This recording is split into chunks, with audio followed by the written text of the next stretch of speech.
আজকে লাস্ট 15 বছর আগের সরকার জন্ম মৃত্যুর সার্টিফিকেট নিয়ে অনেক দুর্নীতি হয়েছে।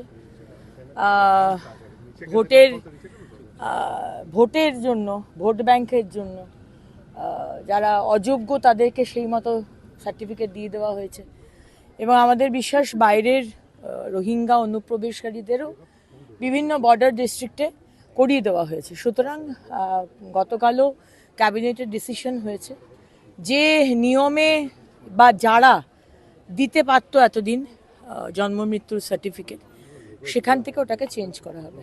দেখুন, এটা আমরা আগে থেকেই চেয়েছিলাম। আমরা বলেছিলাম যে একটা সরকার মানুষকে সুস্থভাবে সঠিকভাবে পরিষেবা দেবে, কোনো চুরি দুর্নীতি করে নয়, যার যেটা পাওয়ার যোগ্য সে পাবে। প্রচুর ভুয়ো সার্টিফিকেট আছে, আপনারা জানেন, আর অনুপ্রবেশকারীতে ভরে আছে বাংলা।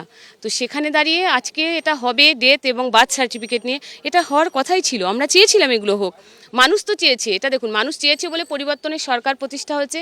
আজকে ন্যাচারালি ডেথ বার্থ সার্টিফিকেটে প্রচুর গলতি আছে, আমরা চাই এর একটা বিহিত হোক। যারা দোষী তাদেরকে দোষী শাস্তি পাবে অবশ্যই। কালকে মুখ্যমন্ত্রী দাঁড়িয়ে বলেছেন বিধানসভায়, যারা দোষী আছেন তারা প্রত্যেকে শাস্তি পাবেন, আর আমরা তার পক্ষেই আছি। সাধারণ মানুষ সেটাই চায়।